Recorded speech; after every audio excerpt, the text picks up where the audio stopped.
Well, thank you so much. Dr. Nakarado is going to spend a few minutes with us on this webinar.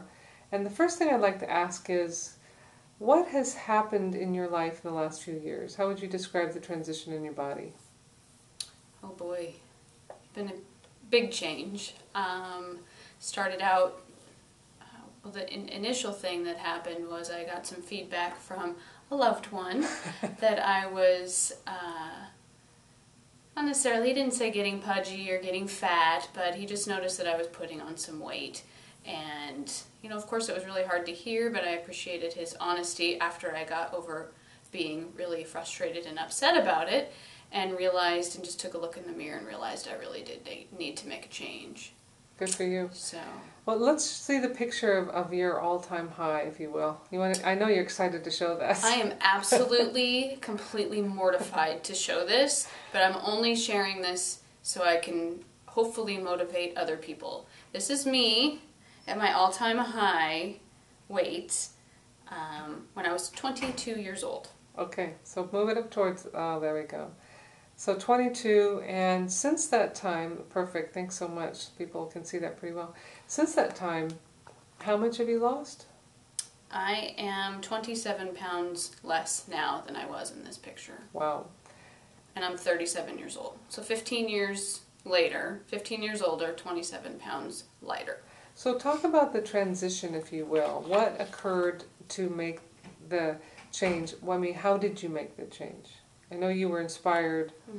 Oh, well, for the last, I've worked with you, Kelly, for 12 years now, and for 9 years I would look at you and think, dang, she looks good, but then I would see what you ate and think, of course you look good, you eat perfectly. Well, it never occurred to me that I could do that too. I just didn't think it was reasonable, I didn't think it was possible, and nobody ate like that. And then I started eating that way, and that means I eat a ton of more fruits and vegetables now. Most of my diet is, I call it plant strong. I eat a ton of plants, meaning fruits and vegetables and grains, and my meat and other sources. I do avoid dairy. Dairy doesn't make me feel good. I feel like it inflames my body, and so I really avoid dairy. It just doesn't work for me. But I use the meats and those types of things as with-its, and my main course is plants. That's a great term, with-its, because in this country we seem to make the vegetables a little with-it instead.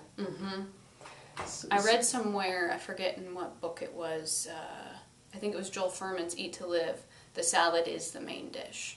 Awesome. And the other things are the with-its.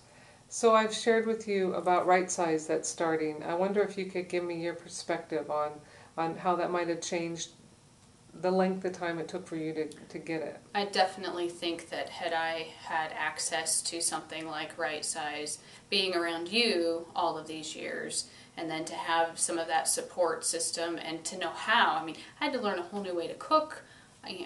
I knew how to steam vegetables. Who doesn't know how to steam vegetables? But that gets boring, and they're not flavorful, but there's a whole new world out there for me in the last few years that it actually tastes good, and I prefer to do it. And I don't do it for weight, because I find that if I'm eating this way for weight loss or weight management, I cheat.